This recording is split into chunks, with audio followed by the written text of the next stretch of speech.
What? May naka-ano. Oh gosh. Walang ilaw, may nakatingin na ano.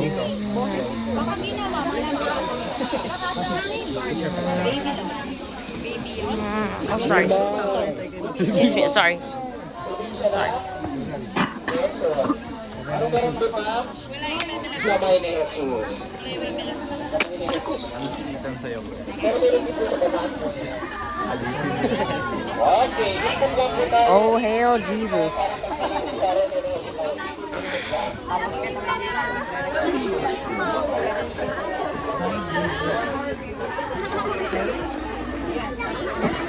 Napunta niyo na rin. Gusto, bago na napunta natin yung talaga. Sabi siguro ni Pablo, walang karat ko yung tigas ko. Wow. Ayan, Great Pyramid naman po nasa Cairo, It's a Egypt. pyramid. So this is made They're up from of bronze before in Egypt. real life.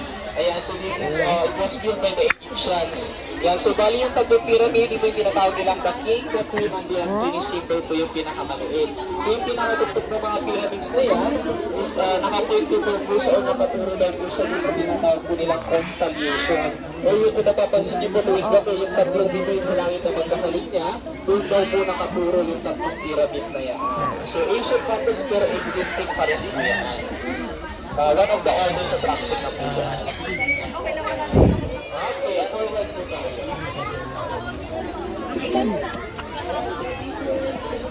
Wait lang na premiere beat. I need to pause it. I'm still recording. Hold Get my on. face, please. Get my face. Hey. Go there, go there. Alright.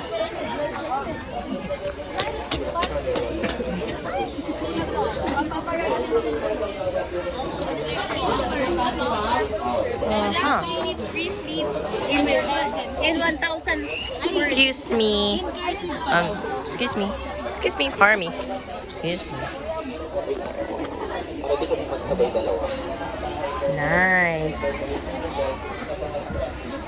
Okay, next one naman po natin is the Machu Picchu naman po, one of the new wonders of the world po ito ng Peru. Isa po ito sa mga pinakamagandang attraction po sa buong mundo. So may taas po siyang 7,790 feet above sea level na po yun.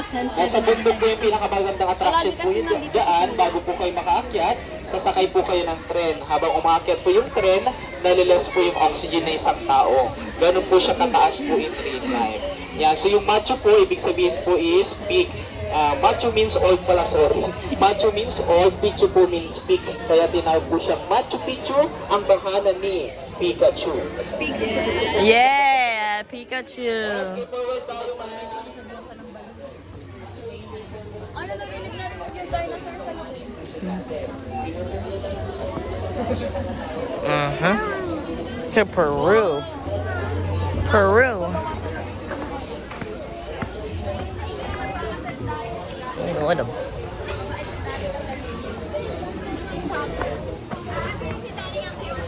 Oh.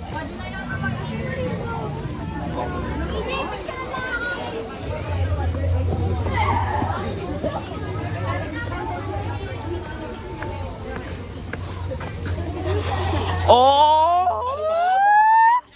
Lighthouse mo napuntahan mo, ma'am?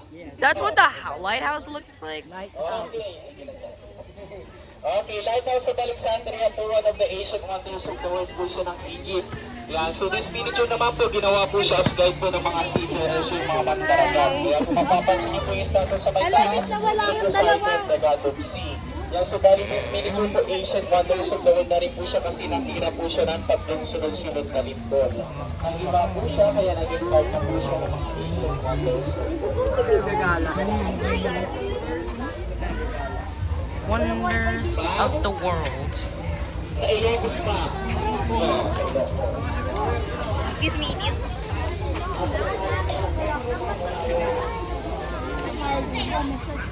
The wonders of the world. Okay, next one naman po natin is the Colossus of Rhodes naman po nasa Greece din po yan. So bali Ancient Wonders of the world na rin po siya. Para naman po Statue of Liberty po yan, itinayo po siya in the middle of the sea. And then sa gitna po ng mga paa po niya, dinadaanan po siya ng mga malalaking barko. Kaya sumalala pa po lang po siya sa mga Asian waters sa Philippines kasi pinipinit po siya dahil din po sa Nicol. Yan, hindi na rin po siya existing.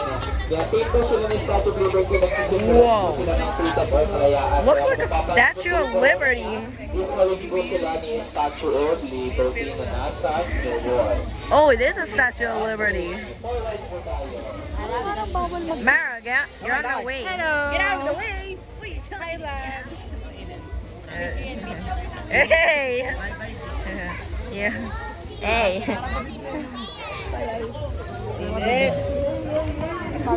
Yo, Karis, I hope you like this video, and you, if you learn something, just ask me. Oh. Oh hell no. Oh my.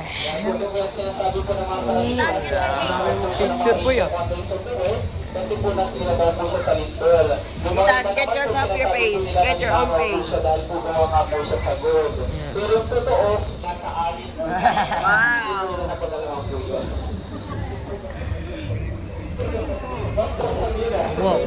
Yeah, this is the Taj Mahal naman po. Wow, Oh. sana all may mahal, gano'n. Whoa. Yeah, It's like a hidden palace. It's like a jade palace. Okay, this is a Muslim church naman po. Stop the world. Hey. Ang pangatlong asawa na si Taj Mahal. Kaya tinawag ko siyang Taj Mahal. Ayan, so this miniature po is, this miniature po has the equality in different times. In the morning, it is pink issue. In the evening, it is pink issue. And it is pink nagiging gold po siya. So, Excuse me. ng kulay because hindi lang gawa po siya sa white marble. Kapit maliit po na ito. Siguro po dahil po sa reflection po ng buwan o ng araw. So dito po, isa po ito sa mga simbahan kung saan inasal si Robin Padilla, si Mariel Rodriguez sa Taj Mahal. Yes, ma'am. Sinerge ko pa po yun. Ayan, okay. Last miniature po natin is the Temple of Artemis po. Nasa Turkey naman po ito. So one of the Asian wonders of the world na rin po siya. This is also rin po as the Artemisium or the Temple of Diana. So si Diana po is daughter po ni Zeus. At the same time, si Diana, siya po yung nag-characterize kay Wonder Woman. So in short, na-feature po ito sa movie po na Wow, Justice Wonder League. Woman. Ayan, so bali naging Wow, part na po ito ng Wonder mga Asian Woman. wonders of the world kasi Wonder in real life Woman. po, sinadya po siyang sinunog. After niya Wonder pong nasunog, Woman. mga poste na lang po o yung mga pillars na lang po ang natira sa panahon po natin ngayon. Although nag-exist pa rin po siya, pero mga poste na lang po ang natira sa kanya after niya pong nasunog. Dito naman po binis po yung Temple of Leia na matatagpuan po sa Cebu. Yan. Okay, papasok na po tayo sa Dinosaur Island po. All right. Dinosaur Island, here we come. Here we come.